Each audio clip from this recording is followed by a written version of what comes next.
Good morning. Most High in Christ bless you all. Today's dose of the daily bread will be the history of the Greeks. We're going to start the day with the prayers. So let's all rise and face Jerusalem.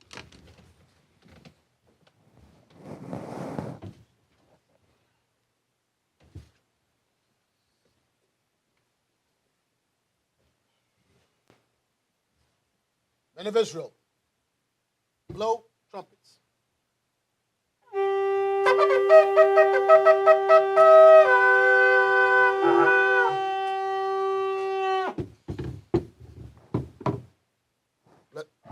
Blessed be the God of Israel.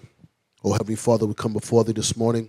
Thank you for this opportunity, Father, to wake us another day, for this opportunity to share this word with our brothers and sisters out there. We ask that this word take its free course, that it fills the hearts of our people, the Israelites, that they might learn and observe thy commandments. They might learn thy history, Father, they can come back to thy holy covenant. We ask, Father, that you bless and protect all those on journeys today, out to work, to school, Father, that you keep them safe, Father, on their going out and coming in, Father, and that you use all of us that we might glorify thee in word and in deed, that we might bring honor to thee in thy Son's name. We ask, Heavenly Father, for those of us that are going through financial hardship, that are going through spiritual trials, Father, those that need their mind renewed, Father, that you strengthen them in thy word, Father.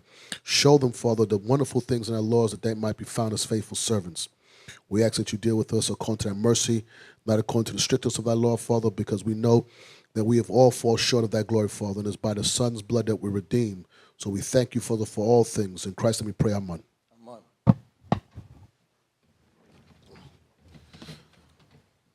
All right. Hey, good morning, family. Most High in Christ bless you out there. And for those that are tuning in for the first time, welcome to the Daily Bread, brought to you by the IUIC. And this is the Austin camp, Austin, Texas. So today we're going to go over some history. I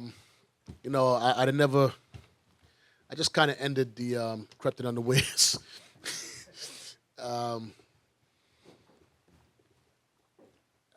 I could pick it up if y'all want. You just got to, can you see them typing on your end? Okay, for those that have been chiming to the classes before that, I'll give you a minute. Those that want to hear the Greek history, type 1. Those that want me to continue with Crept in Unawares, type 2. So you got about a minute, and then the IT team let me know which direction to go. I'm in First Maccabees right now looking there, but we can always go back and do that. I'll give you guys the option. Yeah, so. Say it again? I didn't hear you. You can always type 12. I bet you I could find a way to. No, that'd be hard. I couldn't do both of them. There's no way I could do that. Uncircumcised? Yeah, I couldn't do both of them. What was ones again?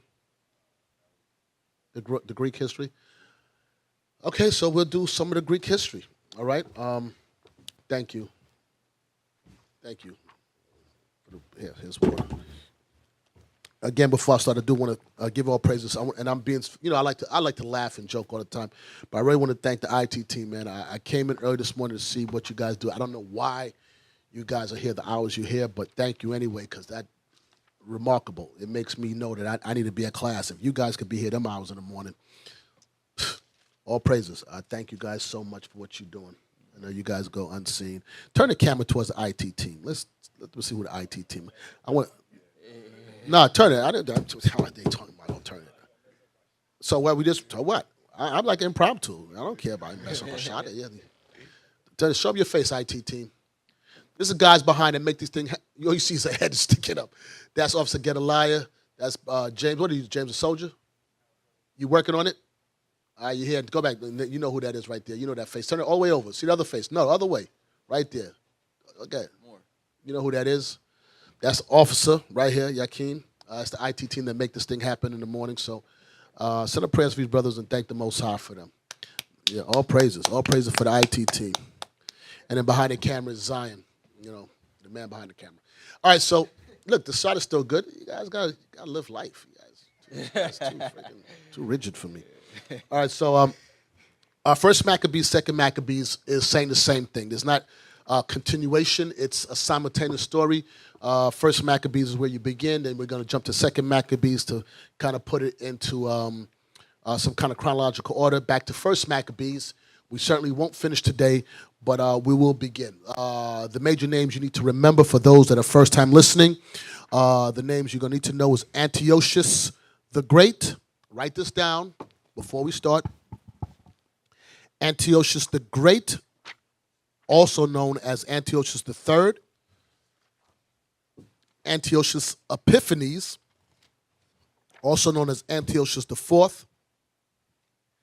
Antiochus the Fifth, name is Eupator, Eupator. Seleucus, Demetrius, those, and then we're going to talk about Judas Maccabees and his brother, and that'd be easier to go through. So if you have those few names down, that'd be a good place to begin, all right? Okay, so let's begin in 1 Maccabees 1. We're going to do a lot of reading. Hopefully, I won't try to precept this to death. So we begin in 1 Maccabees 1, verse 1. The book of 1 Maccabees, chapter 1 and verse 1. And it happened, after that Alexander, son of Philip, the Macedonian, who came out of the land of Chittim, had smitten Darius, king of the Persians and Medes, that he reigned in his stead the first over Greece. So this is 331 BC, all right? Alexander was the son of Philip the Macedonian. Macedon was a land north of what,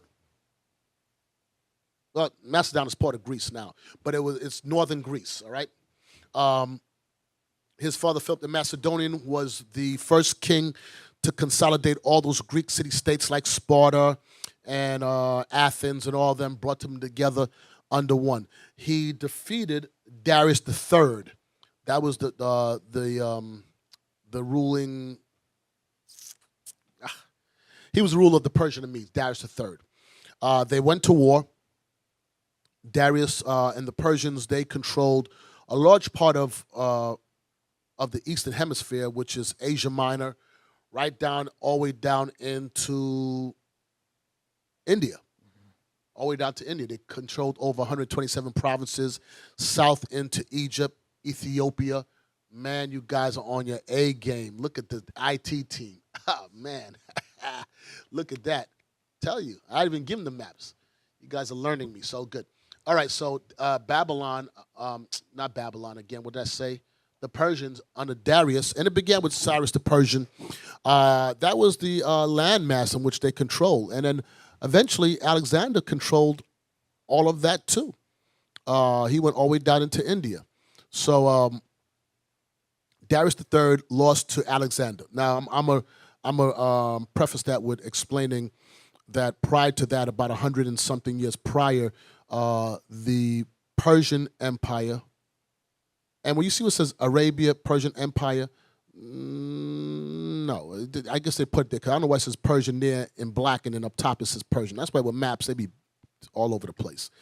But anyway, what had happened was the Persians under Xerxes, I forgot the number, Xerxes the First, also known as Ahasuerus, they pressed towards Greece. If you put a pointer there, show where Greece is at. They pressed towards Greece right there. All right, that, what sea is that again? The Aegean Sea, I should say. They began to press that. You saw the movie 300. That was Ahasuerus, or known as Xerxes. He had a son Artaxerxes, and then I'll get to that in another history. But anyway, so let's go back. 1 Maccabees, chapter 1 and verse 1. And it happened, after that Alexander, son of Philip, the Macedonian, who came out of the land of Chittim, had smitten Darius, the king of the Persians and Medes, that he reigned in his stead, the first over Greece. So Philip the Macedonian was assassinated or murdered right after he was able to consolidate all those Greek city-states and make them one land. Read on. And made many... and then he died. His son Alexander, the Greek, I hate to say the great, his son Alexander took over, and he was the first to reign over all of Greece as one nation. Read on. and made many wars and won many strongholds. And Alexander made many wars. The first war he really took on was Darius III. He took him on and he defeated him, which really was an incredible feat to take down the Persian Median Empire. It wasn't a small empire, and they fought very different. They won many wars because they fought with elephants, unknown at that time, fighting with elephants. So imagine you have a fleet of elephants trampling people. They were the superpower of the earth. But Alexander, by the spirit of the devil, was able to move into land and subdue him and defeat the Persians. Read on. And slew the kings of the earth, and went through to the ends of the earth, and took spoils of many nations, insomuch that the earth was quiet before him.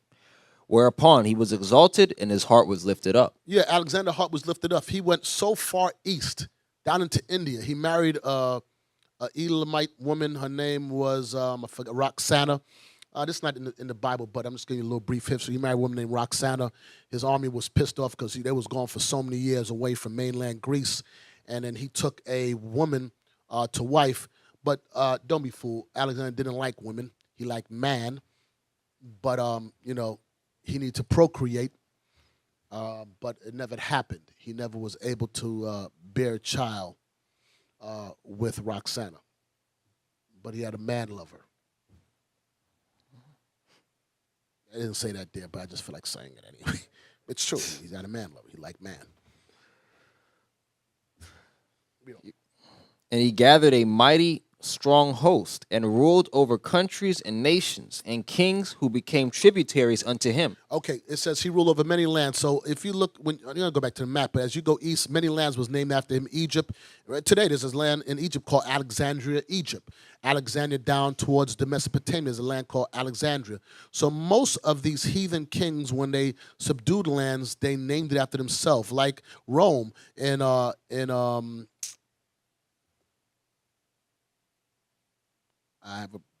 forgot. In the land of Canaan, just north of Canaan, you had a city named Caesarea. You had a land called Antioch, named after Antiochus. They named the lands after themselves. All right? Read on. And after these, verse 4 again. And verse 4. And he, you see that? Okay, look on the map far right, right before India. Alexandria. See? Above that, Alexandria. They named after themselves. Alexandria, right there again. Alexandria, right there again. Yeah, he went there, he conquered these places, and he just named it after himself. All right? And there's a scripture that says that, and that is, don't tell me real quick, let me see if I remember.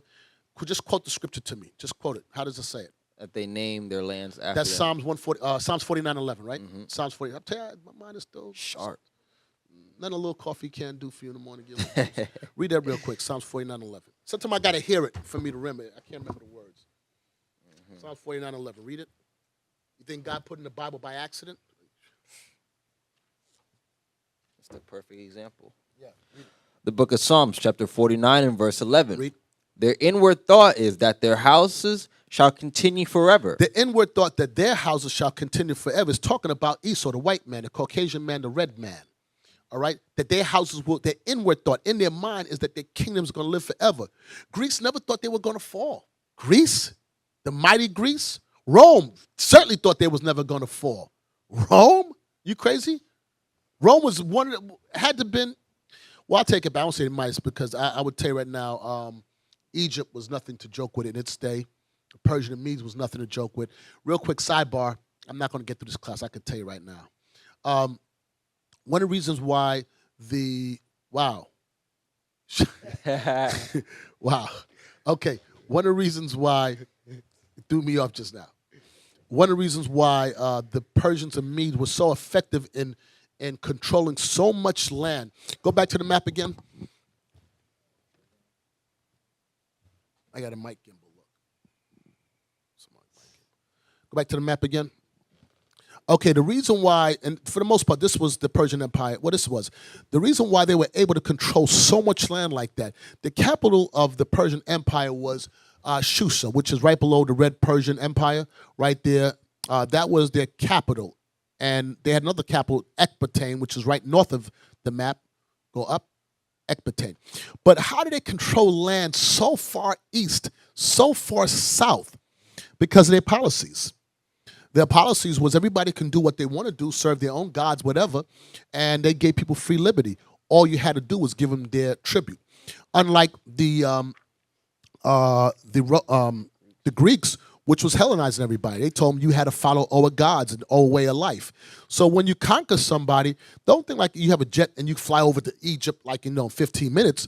No, if you want to march on Egypt, you got to march thousands of miles, which would take you a long time. So what they would do, they would leave outposts there, armies, but no real significant army could take over a city to quell certain uprisings they can. But for the most part, people said, all right, you can rule over us. It don't matter. Once we can eat food and we can whatever, do what we want to do, we'll pay you tribute. That's why you go to war for. You go to war so you can take over, not so you can just destroy, because what's the point? You want to go to war so you can make money. Air America, that's what they do. So they was able to control so much land because of that. Now, I know I'm being long-winded, but trust is going to explain when we get into the scriptures what happened with the Greeks. They had problems. So let's go back. The book of 1 Maccabees, chapter 1 and verse 5. And after these things... No, verse 4 one time. 1 Maccabees, chapter 1 and verse 4. And he gathered a mighty strong host, and ruled over countries and nations, and kings who became tributaries unto him. Read on. And after these things he fell sick, and perceived that he should die. This he is Alexander. He fell sick, and he knew that he was going to die. Read on. Wherefore he called his servants such as were honorable, and had been brought up with him from his youth, and parted his kingdom among them while he was yet alive.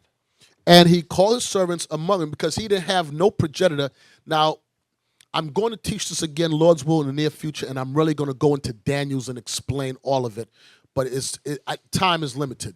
So Daniel's prophesied about this king, Alexander, that he wouldn't have no children. And he parted his kingdom amongst many of his generals. Now, the four notable generals that survived, because when he died, go back to the map again.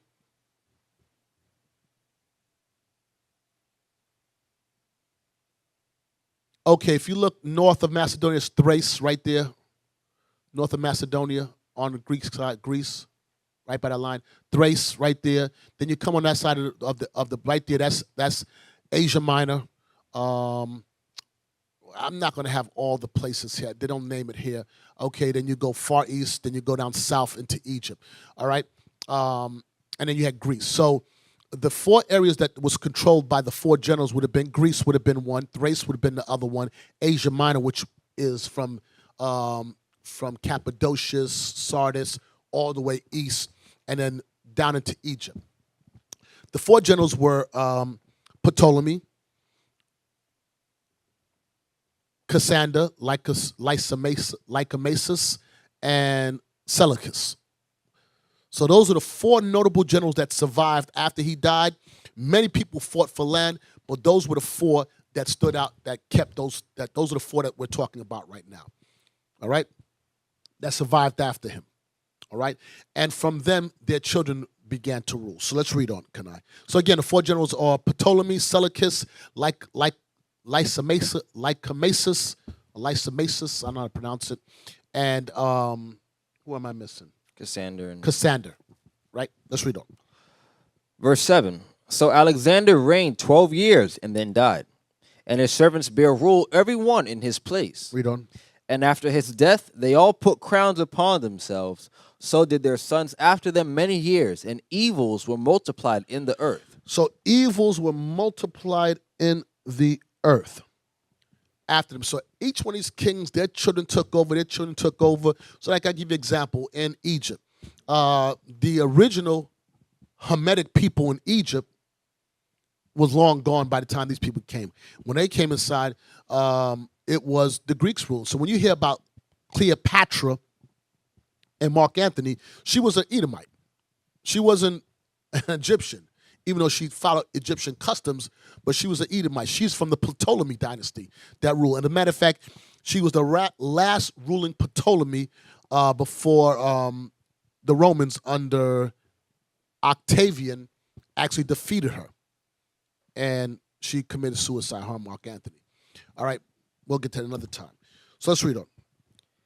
Verse 10. And there came out of them a wicked root, Antiochus surnamed Epiphanes, son of Antiochus the king. Stop. So out of those 4 generals came a wicked root. Out of those 4 generals came one man that was really wicked. His name was Antiochus Epiphanes. Epiphanes means God manifested on earth. This Edomite thought he was God on earth. But you know what? It would make sense because they named the lands after their own name. They thought for themselves, because if you go back to map, there's an Antioch on that map, if I'm correct. It'll be in the land, maybe a little north of the land of Canaan. Tell me if it's there. It's there on the map? It'd be right north of Canaan, or maybe even in Canaan. The same, are you trying to find the same map you had before? Okay, so we're talking meanwhile. Let's see if it's there. Is there Antioch on that map? No, it's not. So when you get a chance, look for another map. You'll see Antioch. Anyway, so read that verse again, can I? Verse 10. And there came out of them a wicked root, Antiochus surnamed Epiphanes, son of Antiochus the king. Okay, this man, Antiochus Epiphanes, was the son of Antiochus the king, also known as Antiochus the Great, also known as Antiochus the Third. Now, from the time we read in verse 1, that was 331 BC. By the time we get down to verse 10, we're talking about 170 BC, 175 BC. So there was a 200 and something year, about 200 year difference. My math is off a little bit. About 100. Okay, I'll give you 155 years, 156 years, somewhere around there, difference. All right? So you read 10 verses, but you skipped almost 200 years. All right. So out of that line, which would be the line of Seleucus, out of those 4 generals, you had a man who was born from that line by the name of Antiochus the Great. All right. A little bit of history about Antiochus the Great. He went up against Rome. He actually harbored Hannibal when Hannibal warred against Rome out of Carthage. Let you know, Hannibal almost defeated Rome. He would have defeated Rome. He was the first, and Hannibal was an Israelite. Hannibal was the first person to ever cross the Rubicon and landed on Roman soil ever in war. And he went over the Alps with elephants. I don't know how the hell he did that. I can't imagine how you would ever do that. But he was a fierce fighter. And the only reason he lost is because Carthage called him back home, because Rome knew they couldn't beat him like that. So they went to Carthage. Rome went over to the Carthage. It's northern Africa, and began to fight against Carthage and beat them, and Carthage called Hannibal back to help, or he would have had a very good possibility of beating him. Anyway, he went back. Leo Cypricus Africanus, I'm going to say the second because his father lost to Hannibal. The second Africanus fought against Hannibal and beat them. And thus they named the land Africanus, is where you get the word Africa from. All right, that goes back to Psalms 49 and 11. Anyway, so Hannibal ran to Antiochus III, or this man's Antiochus the Great, the king. And Rome got pissed off. Rome's like, you harboring our enemy? You know what? We're going to fight you. But, Antiochus the Great thought, I can handle these dudes. I can handle them. But he found out he couldn't, and he lost to them. So by the time we read this history here, the Greeks are already in subjection to the Romans. They were already waning in power. They were already paying tribute to the Romans. And guess how they raised their tribute money? Well, before we get to that point, how do we know they were in tribute to Rome? Read verse 10 again. Verse 10. And there came out of them a wicked root, Antiochus surnamed Epiphanes, son of Antiochus the king, who had been in hostage at Rome. Epiphanes was a hostage at Rome. So when Antiochus the Great lost the war to the Romans, part of the surrender was you had to give up your son as a hostage. You have to pay tribute and then give up your son as a hostage. So Antiochus Epiphanes, while his father was alive, and we're going to read about his brother, he lived in Rome as a hostage there. So let's prove a little bit. So I want you to read verse 10 one more time. Verse 10. And there came out of them a wicked root, Antiochus, surnamed Epiphanes, son of Antiochus the king, who had been a hostage at Rome. And he reigned in the 137th year of the kingdom of the Greeks. So Antiochus reigned in the 137th year of the kingdom of the Greeks. So what happened? We're going to explain. Antiochus III, which is the great, he died. When he died, he had two sons. One was named Seleucus. The other one name was Antiochus Epiphanes. We stop right here, and then we're going to go to 2 Maccabees to explain the genealogy, or it in chronological order. Let's go to 2 Maccabees real quick. We're going to come back. The book of 2 Maccabees, we're going to pick up in chapter 4. Let's start with chapter 3. I want to read a little bit right now. All right, let me just read a little bit. I'm going to start with chapter 3. Let me start with verse 1. Now, when the holy city was inhabited with all peace, and the laws were kept very well because of the godliness of Onias the high priest, and the hatred he had of wickedness, it came to pass even the kings themselves did honor the place and magnify the temple with their best gifts, insomuch that Seleucus, king of Asia, of his own revenues, bare the cost belonging to the service of the sacrifice. So here we go. After Antiochus the Great died, his son Seleucus ruled. Remember this. I gave you those names earlier that you're supposed to write down. Seleucus was the son of Antiochus the Great, and he had a brother by the name of Antiochus Epiphanes. Antiochus Epiphanes was a hostage at Rome during the time when Seleucus was ruling after his father's death. When Seleucus ruled, he had a son by the name of Demetrius. Demetrius was sent to Rome also. So you had uncle Epiphanes and his nephew Demetrius, both were hostage at Rome while Seleucus was ruling, okay? Keep that in mind. So we were in the land, things were good. Even Seleucus was giving revenues towards the temple. Okay, but verse 4, this is when things get bad now. But one Simon of the tribe of Benjamin, who was made the governor of the temple, fell out with the high priest about this order in the city. And when he could not overcome Onias, he gat him Apollonius, the son of Tharius, who was the governor of Celesyria and Phoenice, and told him that the treasury in Jerusalem was full of infinite sums, so that the multitude of their riches, which did not pertain to the account of the sacrifice, in some innumerable, in that it was impossible to bring it into, and it was possible to bring all into the king's hand.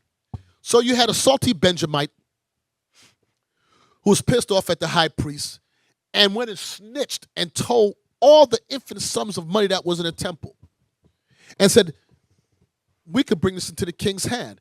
Here's the beginning of us once again shooting ourselves down.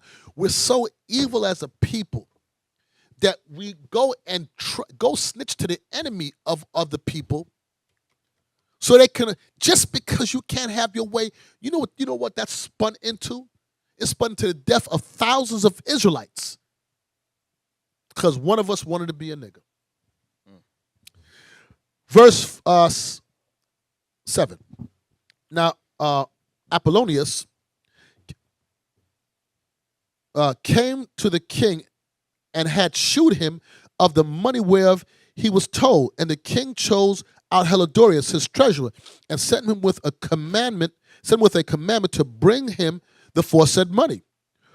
And forthwith Helidorius took his journey under color to visit the city of Celesyria and Phoenice, but indeed to fulfill the king's purpose. So I'm not going to read all this. Helidorius came into the land to go gather that money, that little extra money that was sitting there, and he got scourged by angels. And he left and fled back and told the king, listen, these people got God with them. They got a special power with them, So if they're keeping the commandments, it's best just leave them alone. Now let's jump to chapter 4. So second Maccabees chapter 4. So what I'm trying to do is put in some kind of chronological order. First Maccabees 1 through 9. Then you go to Second Maccabees 3, give you a little bit about the history with Seleucus. Chapter 4 is going to explain him dying. Then we'll go back to chapter 1 of First Maccabees. Read 4 and 1 now. Second Maccabees chapter 4 and verse 1. This Simon now, of whom we spake afore, having been a bearer of the money, and of his country slandered Onias as if he had terrified Helidorius, and been the worker of these evils. He's saying that Onias had something to do with Helidorius getting scourged. Read on. Verse 2. Thus was he bold to call him a traitor, that he had deserved well of the city, and tendered his own nation, and was so zealous of the laws. Read on. But when their hatred went so far that by one of Simon's factions murders were committed, Onias, seeing the danger of this contention, and that Apollonius, as being the governor of Ciliocera and Phoenix, did rage and increase Simon's malice. Read on. He went to the king, not to be an accuser of his countrymen, but seeking the good of all, both public and private. See, let me tell you something. You see how Onias moved? He said, you know what? He didn't go to the king to seek to accuse his countrymen, Simon. He said, but he just went to seek the peace of the land. Simon was trying to cause a problem. Simon wanted to get people killed. Onias wasn't moving in that spirit. Read on. Verse 6. For he saw that it was impossible that the state should continue quiet, and Simon leave his folly, unless the king did look thereunto. Now watch what happens. Verse 7. But after the death of Seleucus, when Antiochus called Epiphanes took the kingdom. Stop. But what happened? Seleucus eventually died, and that's 187. He ruled from 187 to 75, whatever, something like that. So he died, Seleucus. And after his death, then Antiochus called Epiphanes took the kingdom. So what did Rome do? They heard Seleucus died. They released Antiochus Epiphanes, who was a hostage at Rome. Why did they release him? They released him because what did Rome want? Tribute. They wanted their money. Now you got the king dead. They need somebody in place. While he was in Rome, he was being groomed up. Don't think he was living in a prison house, shackled. They took care of him. They fed him. He had the best of everything. They were grooming him up. He was taught because we need you to be smart because you're about to rule. Go back to the map.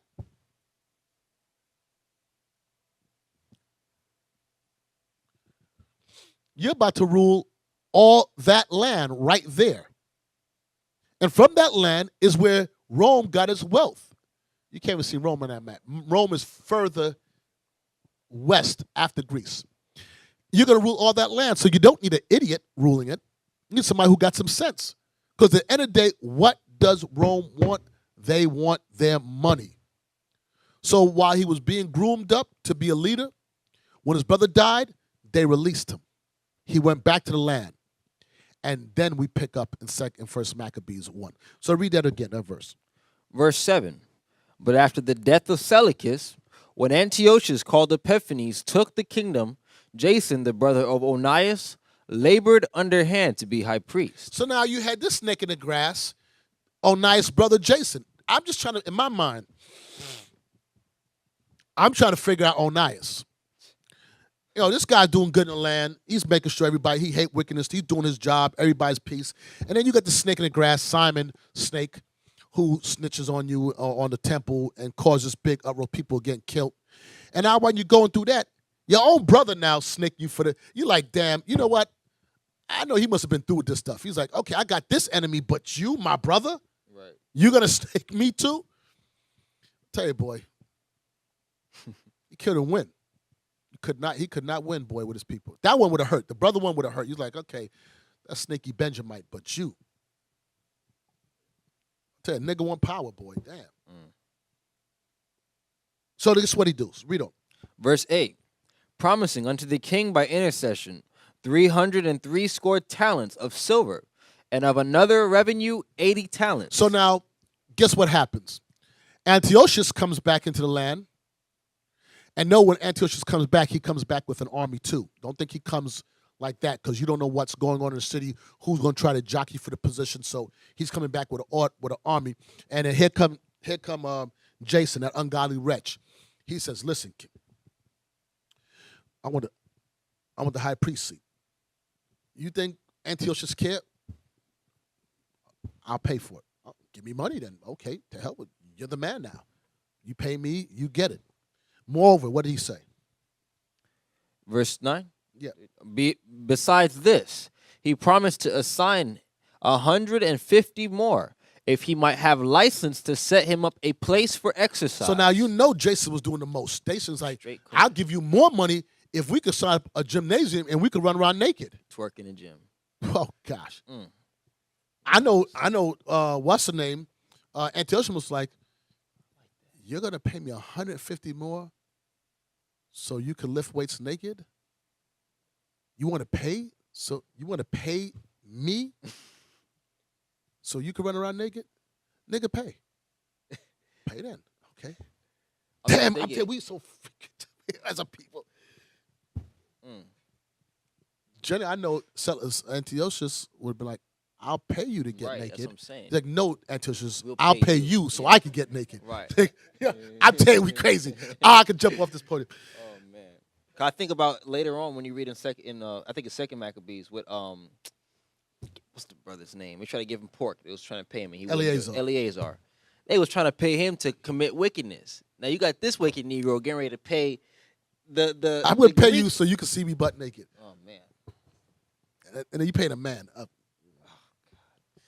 There's something behind that. Trust me. Okay. To set up a place to exercise. He wanted to set up a gymnasium. For those that don't know, the word gymnasium comes from the etymology of the word comes from the word gymnos. Gymnos means to exercise naked. The Olympics back then, they ran around and they threw on a frisbee butt naked. That's what the Greeks did. And we wanted to be just like them. That's the kicker. And we paid to be. And you got people of all people today that still co-sign being part of this system. All right, read on. And for the training up of the youth in the fashions of the heathen, and to write them of Jerusalem by the name of the Antiochians. And to name them after the name of, saying they're no longer Israelites, they are Antiochians, or they are Greeks. That's why when you get to the New Testament, you hear there's no difference between Jew, and Greek. It ain't talking about Greek people, natural Greek people. Well, the real Greeks ain't even, Edom is not even the real Greeks anyway. They were Javan, they was Japhetic. But that's not the point, because they got pushed out the land. Yes, as a matter of fact, the land of Chittim, which is Cyprus, that's where he came out of. Well, everything east of, I guess so much stuff to talk about. Another time, I don't want to do it, it's going to be too much to go into. Okay, to name themselves Antiochians. So let's go back to 1 Maccabees and pick back up. So, verse 10. Oh, I meant to make the point about us being in subjection to Rome. Oh, let me say, with the Romans. Okay, I'm asking you guys, do you want me to explain right now the point of the Greeks paying tribute to Rome, or do you want me to get back to it later? You guys decide. Now, okay. So remember, he was a hostage at Rome, right? Let's go back. Let's go to 1 Maccabees.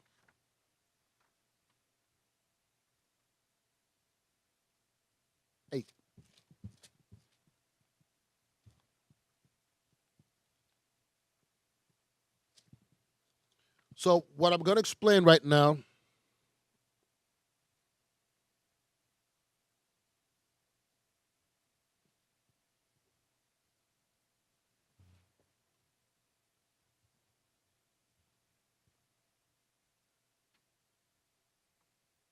I'm sorry? And I have. I'm not sure how much I want to explain this right now.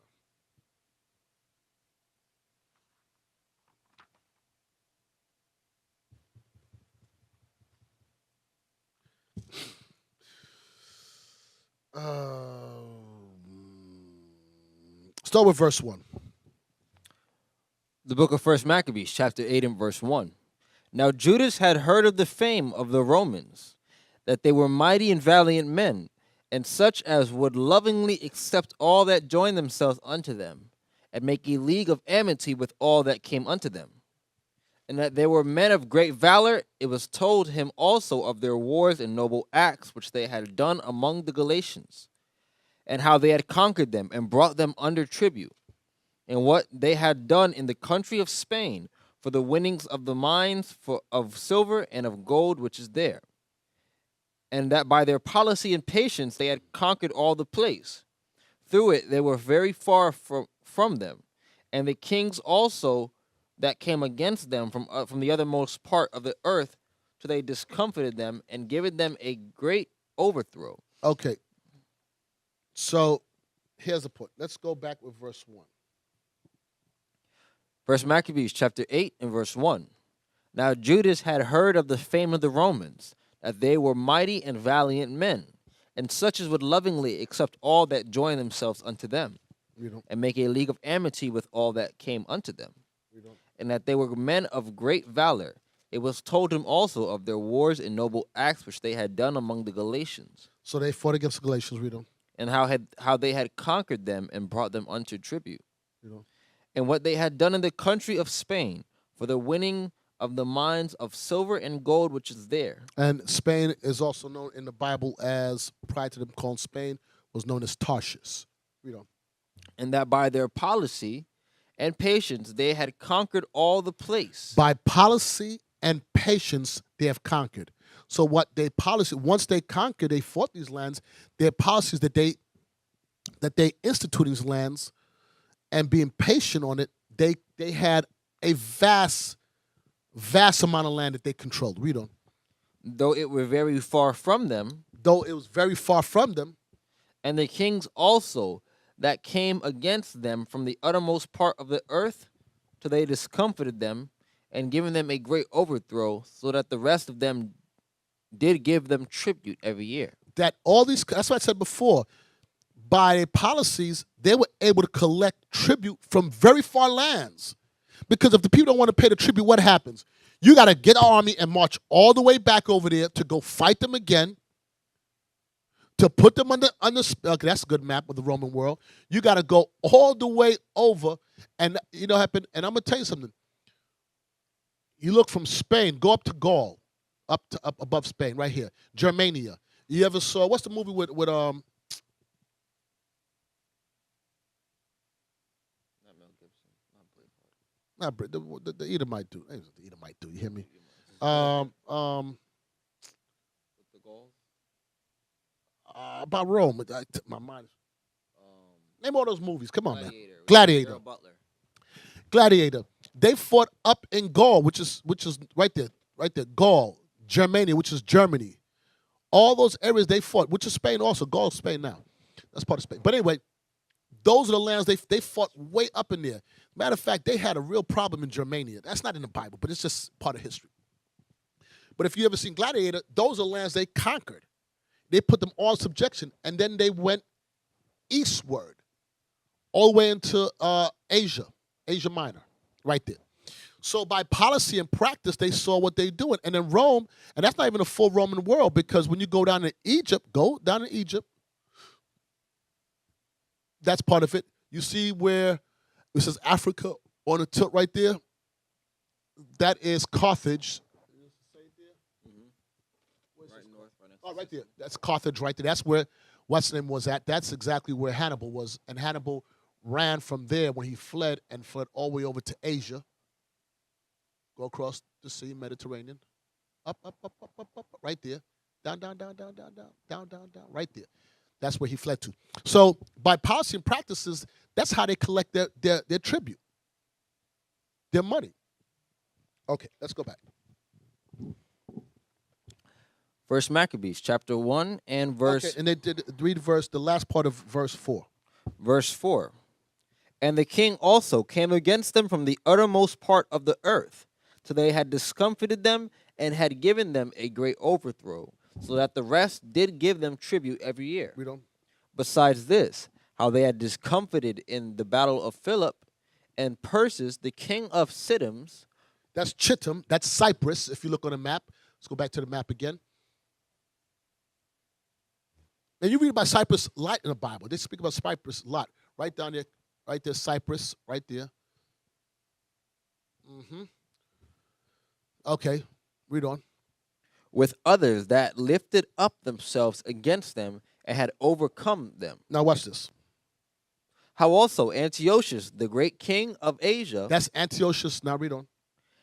that came against them in battle, having 120 elephants with horsemen and chariots, and a very great army, was discomfited by them. So which Antiochus is this that was discomfited by the Romans?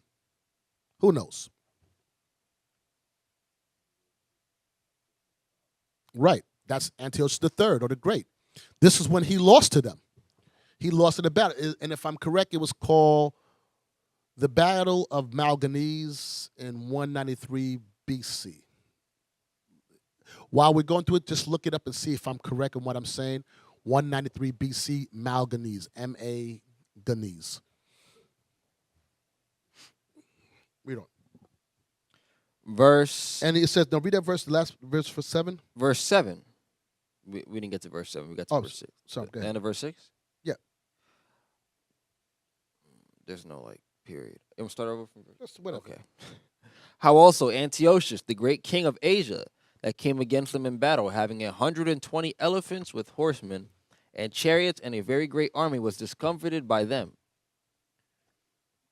Read on. And how they took him alive and covenanted that he and such as reigned after him should pay a great tribute and give hostages. And give what? Hostages, and that which was agreed upon. So Antiochus the Great agreed upon it. He gave hostage. We just read his son Antiochus Epiphanes was a hostage at Rome.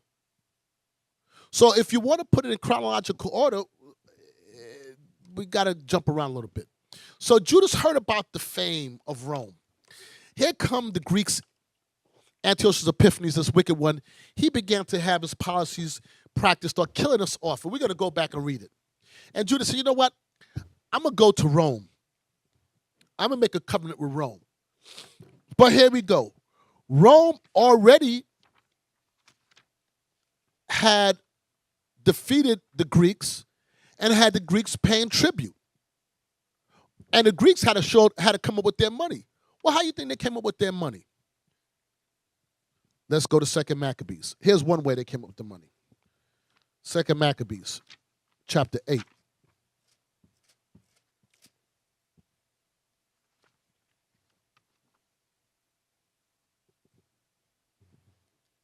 Verse 10. The book of 2 Maccabees, chapter 8 and verse 10.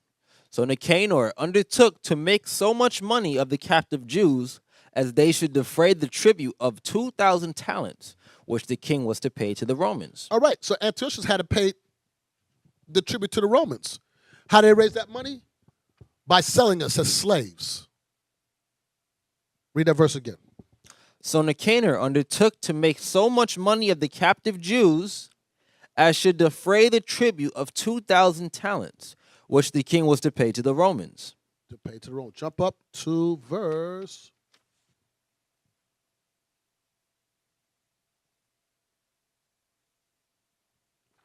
Furthermore, such time we kept the feast.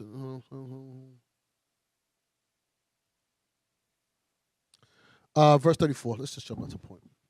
Verse 34. As for that most ungracious Nicanor, who had brought 1,000 merchants to buy the Jews, he was through the help of the Lord brought down by them, of whom he made least account.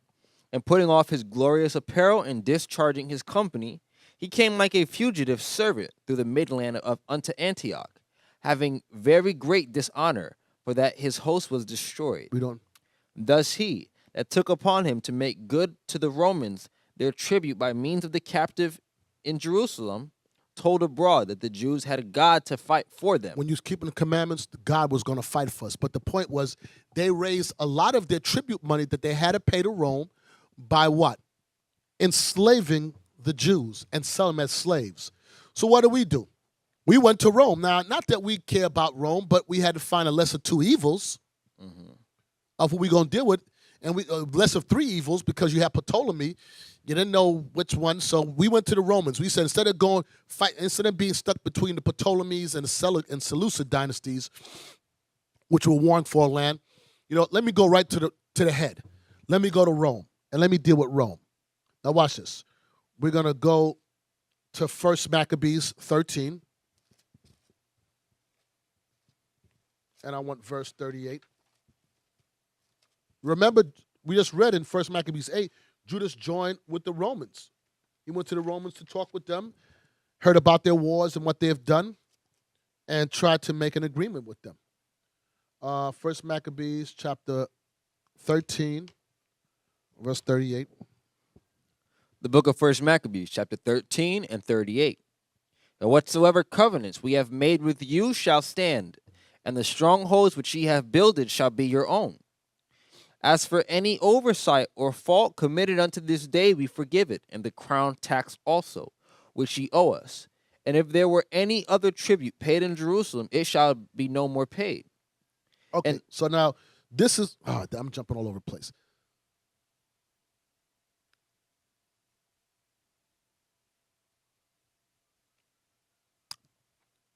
We were paying tributes to the Greeks. All right, this was Demetrius. This was Seleucus' son. But here's the point. I was reading that for was showing that Demetrius began to defray whatever tribute we had to pay him. Why? Why was he deferring it for? Let's go back to 1 Maccabees. 1 Maccabees 8 and verse 19. This is why. The book of 1 Maccabees, chapter 8 and verse 19. They went therefore to Rome, which was a very great journey, and came into the Senate, which they spake and said, Judas Maccabeus with his brethren and the people of the Jews have sent us unto you to make a confederacy and peace with you, that we might be registered your confederates and friends. So that matter pleased the Romans well. So they said, okay, you want to submit to us? Okay, Romans said, cool, we're listening. And that this is the copy of the epistle which the Senate wrote back again in the tables of brass and sent to Jerusalem, that there might have by them a memorial of peace and confederacy. Rome said, once you submit to me, we ain't going to fight against you. But guess what? Rome already controlled indirectly us because they control the Greeks. Well, we say, you know what? We got to go directly to them because these Greeks are trying to wear us out. Read on. Good success be to the Romans and to the people of the Jews, by sea and by land forever. The sword also, an enemy, be far from them. Read on. If there come first any war upon the Romans or any of their confederates throughout all the dominions, the people of the Jews shall help them. So we told Rome, listen, yeah, we're under the Greeks. But if any war breaks out against you, Rome, or any of your confederates that's with you, we'll send men to go to war with you. Rome said, okay, that's what I want to hear. I got other people that's going to join with us. They're not really where I'm at. They're further away, but they're being confederate under us, saying they're going to be with us if we make a policy and practice with them. Read on. As the time shall be appointed with all their heart. Neither shall they give anything unto them that make war upon us, or aid them with victuals, weapons, money, or ships. So if anybody come against Rome, we're not going to aid them with nothing. They're not going. We're going to block them out. Then it gets nothing from us. Read on. As it hath seemed good unto the Romans. So you know what this is the beginning of? Well, let me see. Foreign policy. Right, the foreign policy, United Nations. It's like, yo, we'll block people out. They'll get if they're no friends of Rome, they get no help from us. Read on. But they shall keep their covenants without taking anything therefore. Read on. In the same manner also, if war come first upon the nation of the Jews, the Romans shall help them with all their heart, according as the time shall be appointed them. So now, in return, Rome, if anybody come to war against us, you got to help us. Read on. Neither shall victuals be given to them that take part against them, or weapons, or money, or ships, as it hath seemed good to the Romans. But they shall keep their covenants, and without that deceit. According to these articles, did the Romans make a covenant with the people of the Jews. Read on. Howbeit, if hereafter that one party or the other shall think to meet to aid or diminish anything, To add or diminish. they may do it at their pleasures, and whatsoever they shall add or take away shall be ratified. So if at any time they decide to change it, they can change their policies. Read on. Now, guess what? When we spoke to the Romans and gave them this, we wasn't trying to hold them hard to it for the fact that you couldn't hold them hard anyway, because Rome could come in and crush you anyway. Mm-hmm. We're saying we're going to join to you. Anybody come against you, we're going to war against them. We're not going to be friends. And you got to do the same for us. And if you decide to add or take anything from it, it could be ratified anytime you want to. So it was really an open-end contract. But we really didn't have no footing like we can make choices. But we were giving them the option. Mm-hmm. Rome was like, cool. They're being cool with us. Why wouldn't we fight for them if they're going to give us tribute, if they're going to fight, they're going to make sure nobody going to fight against us? Yeah, we'll help you. What he needs to do. Read on. Verse 31. And as touching the evils that Demetrius doeth to the Jews, we have written unto him, saying, Wherefore hast thou made thy yoke heavy upon our friends and confederates the Jews? So now Demetrius, which was the son of Seleucus, I don't know, I'm doing so much at one time. I'm trying to explain why Demetrius comes into play. So I'm going to go back and read in a second. I'm just going to explain it. After Antiochus the Great died, his son Seleucus took the rule. Seleucus had a son named Demetrius. When Seleucus died, his brother Antiochus Epiphanes came into rule. He was a hostage at Rome. When Antiochus Epiphanes died, his son Eupator took rule, but he was a little boy. Rome freed Demetrius, the son of Seleucus, and sent him back to Jerusalem. He killed his cousin Eupator. We're going to all read it eventually, someday. Demetrius now was putting the hammer down. So we said, you know what, let's go straight to Rome. Rome, we need help. We're going to fight for you, do whatever you need us to do. We with you. I just want to be your friend. Rome said, cool. So what you need us to do? Get Demetrius off our back right now. So Rome is writing to Demetrius right now. Remember, Demetrius released Rome. Demetrius released Rome to release Demetrius to go back to the land, to take over. So now they're writing to Demetrius. Read. And as touching the evils that Demetrius doeth to the Jews, we have written unto him, saying, Wherefore hast thou made thy yoke heavy upon our friends and confederates the Jews? If therefore they complain any more against thee, we will do them justice and fight with the sea and by land. That's the reason why Demetrius said in the other chapter, I relieve you of any tribute, whatever. Because guess what? When Nicanor and they were selling us as slaves, we was catching it. So Rome said, listen, Demetrius, leave them alone. So what I'm trying to show you is that even though this was the kingdom of the Greeks, they really weren't ruling. They were vassal kings. Their day was weaning down by the time you get to the Maccabees. Their heydays was the days of Alexander and the generals right after that. By the time you get here, guess what? They was the subject to Rome. The thing is that we was the subject to them. Mm-hmm. So it was just trickling down. All right? So let's go back and begin now. I'll say something I always find interesting about reading this chapter is just seeing the parallels between Rome and America today. Yeah, give me an example. With the Senate. Right, exactly. The leagues they make with nations, their policies. That's how America have policy today. Why do you think America is able to control so much? They make policies with all these other lands. And part of it is that they build enough policies with countries that if one country gets out of order, everybody will shut them out. Yeah. Nobody does trade with them. We don't even got to go to war first. How do you think they broke the back of Russia? Mm-hmm. Everybody just policies, just sanctions. You see Cuba. They broke the Berlin Wall. What? Policy. And don't think Germany is broke. Germany, they're wealthy. But you get enough countries to rally against them. What you want to do? You want to fight all of us? Nobody will sell nothing to you. Nobody will buy from you. Your stuff won't be sold like that. You have to change the way you are. You have to change what you're doing, and you have to submit to us. So yeah, a lot of America is based off of the blueprint that was done prior to America. And here's the funny thing. They fell. So why America think they're not going to fall either? I don't, for the life of me, I don't know. You know why? Pride is in their heart. Psalm 49. They think that it's going to continue forever. No, it's not. There's only one kingdom that's going to continue forever, and that's going to be Christ's kingdom. So let's go back to 1 Maccabees 1. So we're going to pick up in verse 10 and just read. The book of 1 Maccabees, chapter 1 and verse 10. And there came out of them a wicked root, Antiochus, surnamed Epiphanes, son of Antiochus the king, who had been hostage at Rome. And he reigned in the 137th year of the kingdom of the Greeks. Read. In those days went there out of Israel wicked men. Name some of those wicked men that we read about earlier that came out of them. Jason was one. Simon was the other one. These ungodly wretches. That's why I said 1st and 2nd Maccabees is saying the same thing. You just got it's just 2nd Maccabees will color it in a little more and give you some names. Here you're just reading like it in overview, an overview of it. Yeah.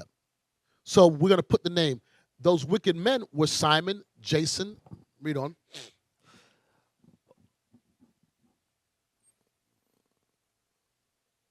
In those days, there went out of Israel wicked men who persuaded many. Stop. How did they persuade many?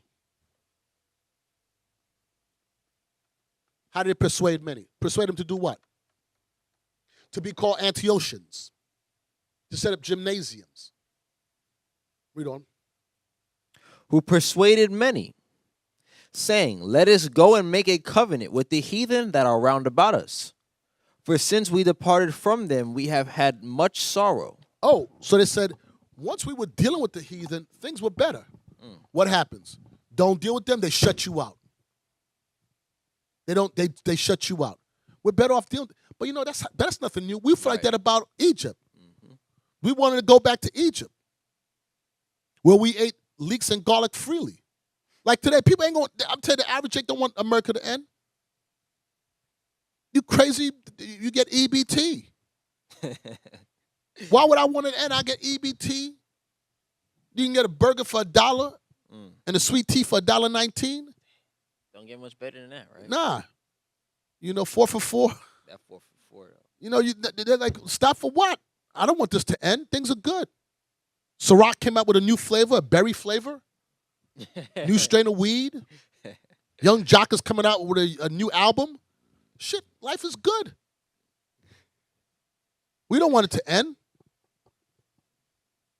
It's a Stockholm syndrome. I'm telling you, we are broken people. We are broken people. And then you say these things are like, oh, you're hateful. God bless America. Oh, gosh, I'm taking you guys with. If it wasn't for the Israelites today, this place it'd be no reason for this place to continue on. God is just holding back the destruction so we can seal these Israelites. Because, oh, people, boy. Let's go. Verse 12. So this device pleased them well. Then certain of the people were so forward herein that they went to the king, who gave them license to do after the ordinances of the heathen. Who was that person that went to the king? We just read that. That was Jason. He paid to get license to do after the ordinance of the heathen. Read on. Whereupon they built a place of exercise at Jerusalem, according to the customs of the heathen. Read on.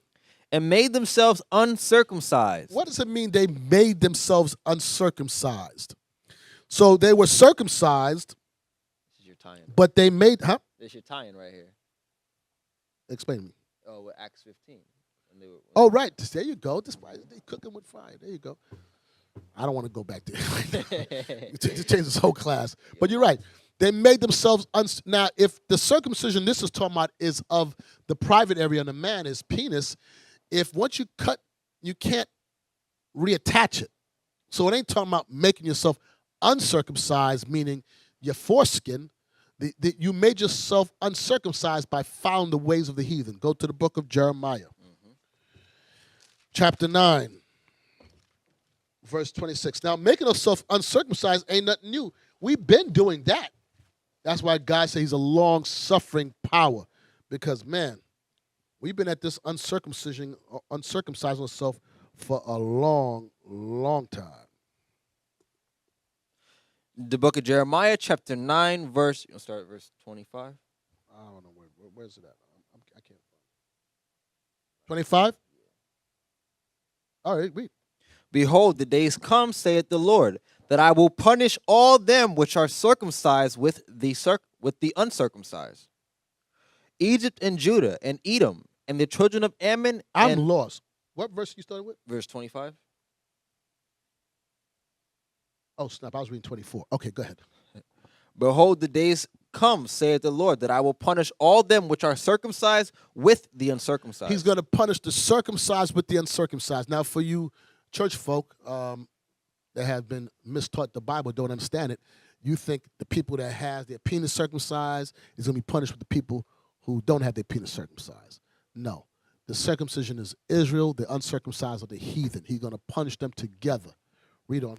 Egypt and Judah and Edom and the children of Ammon and Moab and all that are in the uttermost corners. He just said, I'm gonna punish Egypt and Judah and Edom and the children of Ammon and Moab. We're all intermingled in that with those people. Read on. That dwell in the wilderness, for all these nations are uncircumcised, and all the house of Israel are uncircumcised in the heart. They're uncircumcised in their minds. They're living like heathen in their minds. They decide, you know what? I got a great idea. Hey, listen, Antiochus, if you don't mind, can I pay you so I can run around butt naked? Is that good with you? I got 150,000 talents that I want to give you so I could be naked. You gonna pay me. So I can run around naked with a bunch of men. Because I want to be just like you. I see that's what you guys do. And I'm jealous. I like you, Jason. I could imagine. He said, okay, I'll take your money if you want to run around naked. Okay. I gotta look at you naked and you pay me? And you pay me for that? This is great. It's Wow. not much better than this. Stranger danger. Stranger danger. I can't imagine. I'm reading it, but it shocks me that we had people of our own that really practice this, or we are our worst enemies. We're our worst enemies. And it was training up youth in this Greekish fashion. So they had little boys running around naked. That's why I said, you guys that go to the gym and work out, come on, don't tell me you're not uncomfortable when you go in the locker room. I would carry my little duffel bag and never go in there unless I got to take a leak. And then I'm not going in the bed. Maybe some old man with saggy balls, white man sitting like this, butt naked, sitting there. And they be having full conversation. Yeah, I bought stocks last week. And then you walk in there acting normal. That crap ain't normal. At all. I mean, hey, dude, can you just keep some shorts on? What, you got to steam your balls too? Man, come on, man. That thing is not a piece of freaking heathens. Oh, gosh. Oh, man, I got a story. Yeah, no, I don't want to hear. Listen, I just drank coffee. I don't want to throw up in my mouth. But it's funny how you say about them training them up in as a youth. And it'd be a young guy, your little teenager guy coming here, and you know, the old white man looking at your little tight little backside. You've been telling just playing ball. He's like, you want to play balls, do you? Okay, let's go back. Oh man, you see it in the schools though. That's how they train them up. They be Yeah, in having school. them locker room showers. I know you grew up seeing that. Nah, I didn't go to. I didn't go to high school. You know, right? Yeah, I stayed in the lunchroom. Yeah, I was in lunchroom for first period. AP lunch. I was playing CeeLo in first period. So, AP lunch. Yeah. so I'm gonna give you guys a little joke about school. Honestly, I went to college, but honestly I didn't go to high school. I went to high school, but I didn't go to class. My whole high school career, I really didn't go to. Only class I ever took in high school, sincerely, was history, and I had like a 97 average in history throughout my high school career. Everything else I didn't go. So anyway, two stories. One, my mom's got my report card one day, and it was all fails except history. She said, "Man, what is this? I'm going to your school." So your grandmother said, "She's going to school." So I was about 17. And I'm like, oh, God. And then she's going to school, and when school opens, so everybody's in front of the school. I'm like, oh, we're driving to school. Now I'm stressing. I'm like, this is going to be bad. Niggas is going to get. I'm like, oh, okay, this is going to be bad. So as we're driving to school, my mom's like, she's still talking about it. Now, in my household, disrespect is warranted death. You can have all F's, but damn, you better not be disrespectful. So anyway, so mother's driving to school saying, "No, this is great. I don't understand." I said, "Mom, the reason why they're all F's, because I didn't do the work." And my mother smacked the hell out of me. But that's the reason why. I mean, it wasn't because I was doing the work why I got all Fs. I got it because I wasn't doing the work. So she kicked me at the car. And I said, well, can I at least have some money so I can get the bus? She pulled off and left me there. So I didn't do nothing in school. So now I decided, you know what? It's time to get my act together. I need to graduate. So I went to my counselor. I said, listen, I need to get my stuff together. I want to graduate. And she said, oh, yeah. At the rate you're going, you won't graduate till you're 20. I said, no, I go to summer school. She said, no, that's what summer school. She said, no, you miss. I said, I go summer and night school. No, that's what summer school and night school. No, you won't graduate. I'm like, nah, you bugging. So I took my GED, and I aced it, and I went to a 4-year college. What? So it wasn't like I was stupid. I just, whatever.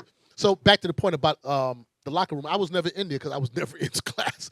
So I never seen that, But I've heard about it. Have you seen it before? Oh, damn, my bad. Some of us was lucky. I couldn't skip school. Yeah, you know me. I was too smart. Anyway, let's go back. He wasn't going to run those games on me. So let's go. Going to school today. Let's go back to First Maccabees. I hope you don't want to go to gym. First Maccabees 1:15. The book of First Maccabees, chapter 1 and verse 15. And made themselves uncircumcised, and forsook the holy covenant, and joined themselves to the heathen, and were sold to do mischief. And we were sold, people sold to do mischief. They were sold to do it. We paid to do it. I can't imagine that. Read on. And when the kingdom was established before Antiochus, he thought to reign over Egypt. So now when Antiochus Epiphanes came into power after his brother died, he thought to reign over Egypt. He wanted the Ptolemy dynasty. Now give me back to that map again, real quick. Here's the precarious, if that's the word, I forgot the situation we had there. So I mean Jerusalem. Okay. Ptolemy dynasty, king of the Ptolemy, Seleucid dynasty. Seleucid had massive land. Look at that. But here's the thing. We were stuck in the middle. So they were warring. Everybody wanted that land. Why do you think those two kingdoms wanted that land?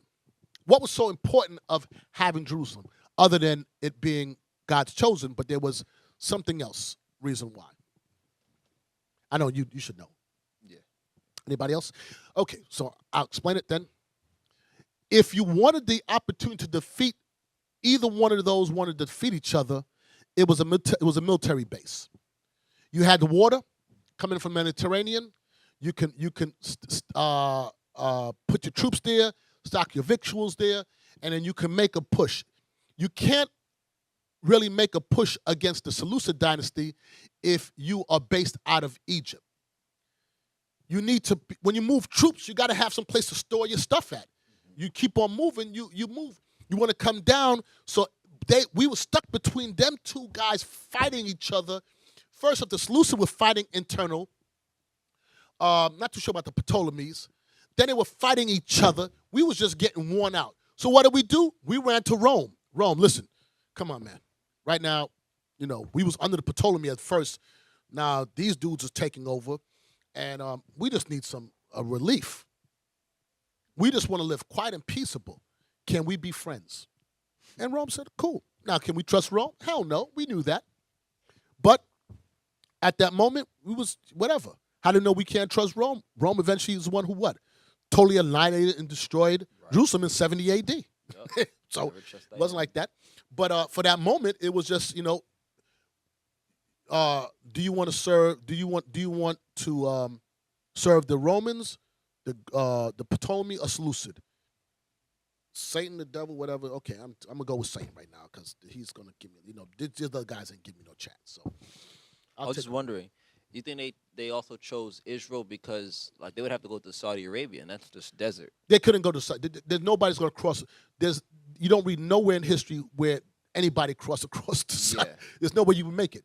When they moved out, when Abraham left the Ur of the Chaldees, which where Babylon is at, he moved up to Mesopotamia. Mm-hmm. That's how you need a water. You always got to have a water source. Right, and then he moved to Haran and then came back down.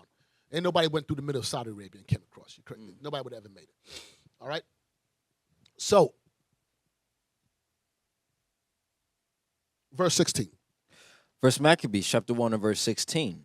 Now when the kingdom was established before Antiochus, he thought to reign over Egypt, that he might have the dominion of 2 realms. Read on.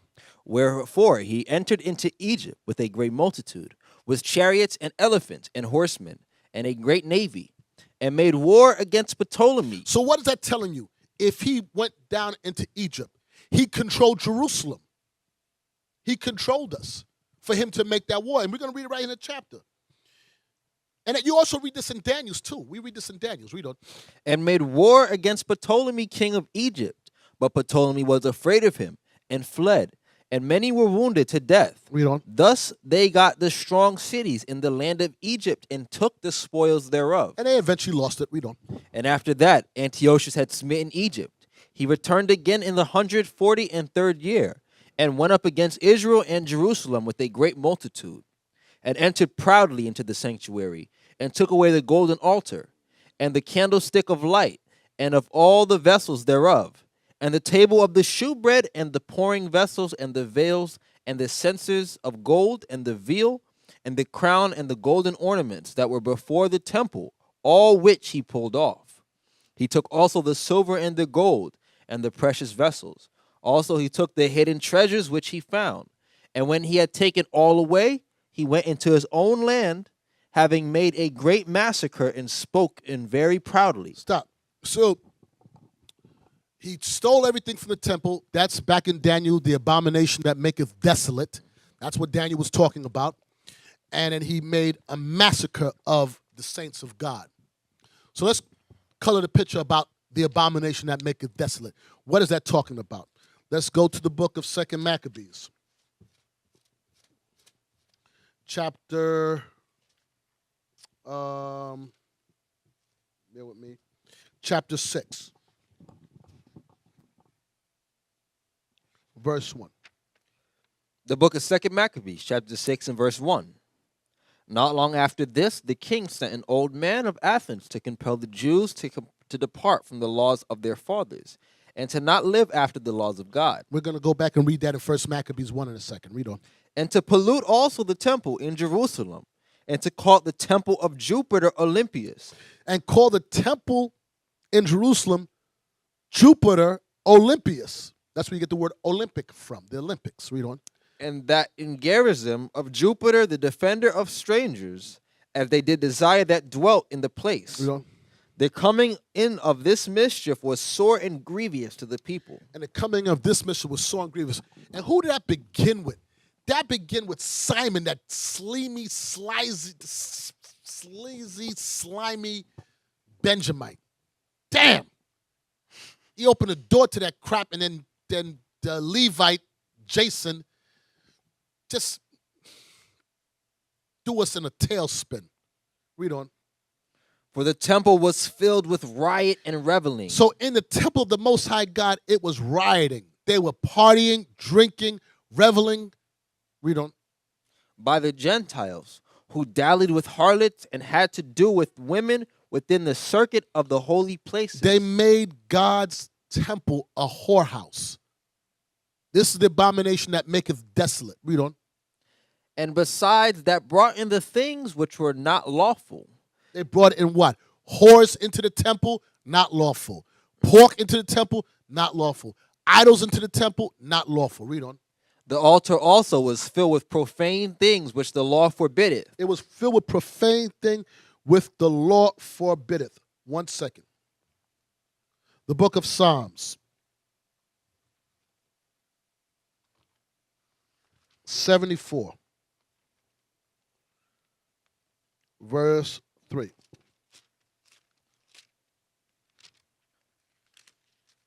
The book of Psalms, chapter 74 and verse 3. Lift up thy feet unto the perpetual desolations, even all the enemy that hath done wickedly in the sanctuary. Read on. Thine enemy roar in the midst of thy congregation. They set up their ensign for signs. They set up their, and this is what Asaph wrote in the Psalms. That they set up their ensigns for signs. What did we just read? They set up Jupiter, Olympius, in the temple. Let's go back. Second Maccabees, chapter 6, and verse 7. Verse 6. Yeah. Neither was it lawful for a man to keep Sabbath days or ancient feasts or to profess himself at all to be a Jew. They could not profess themselves to be a Jew. They couldn't keep their ancient feast days. This is one of the problems that the Greeks had. They began to Hellenize everybody. And many of those other nations, they end up hating them. And that's why they killed Antiochus Epiphanes. Because he began to force, then the Persians were smart enough. They're like, serve who the hell you want to serve. Where's my money? You want that? Nobody could be set up as a king. You guys do what you want, serve, do whatever you want to do. Just make sure you have my tribute. This is what they messed up. They wanted a tribute and they wanted to take on Greek customs. You have to follow Greek customs or we'll kill you. Persians like, I don't give a damn what you, I want the cash. So all I want is cash. Give me money. You don't have no money, I kill you. Worship who you want to worship. And that's why they was able to they practice. That was also, okay, prophetically, America is Babylon. Greeks, same mentality, Esau.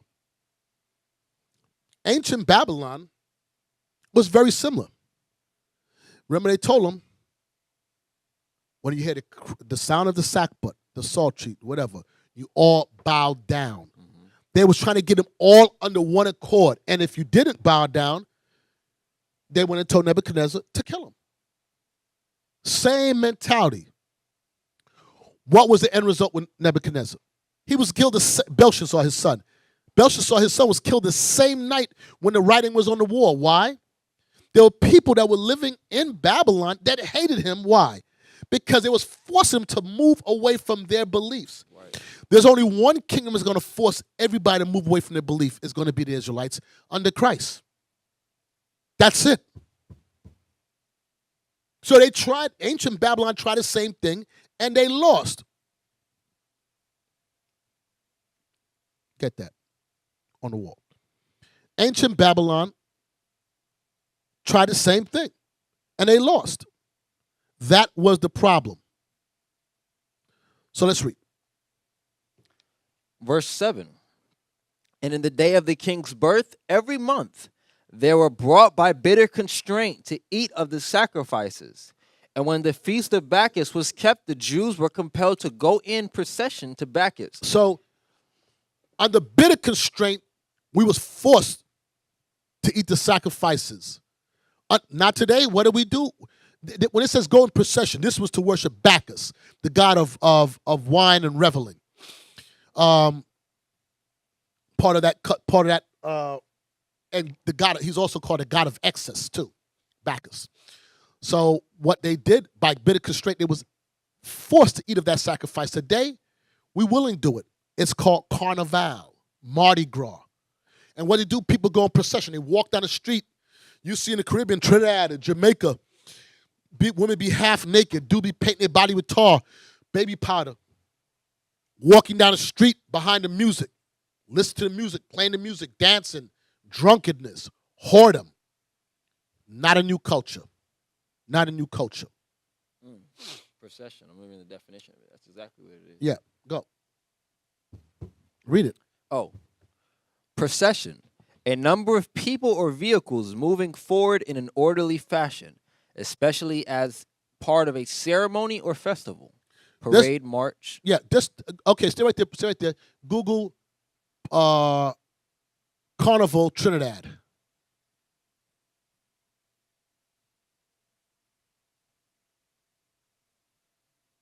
That's anyone. Go to images. Okay. Go to video.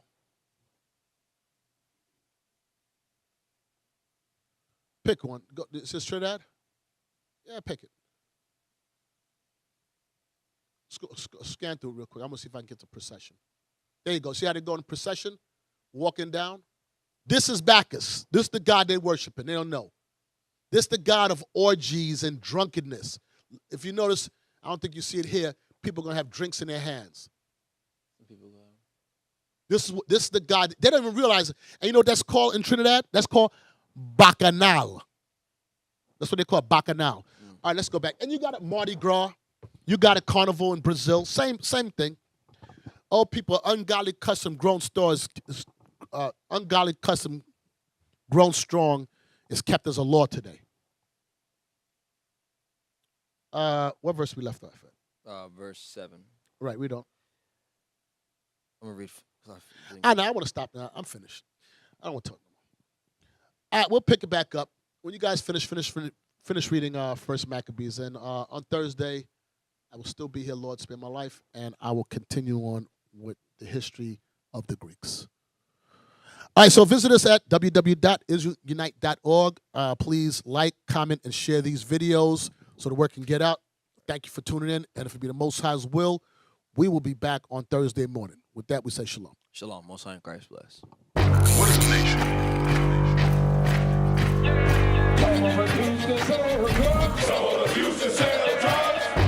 Nation is men leading by example.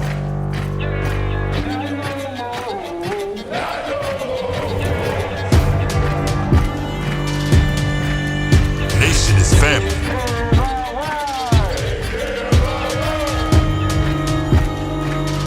Nation is community. Nation is children with role models.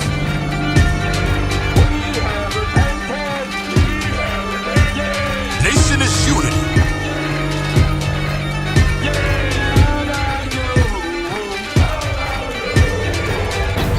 Nation is you. And finally, my brethren, be strong in the Lord, His word, His word.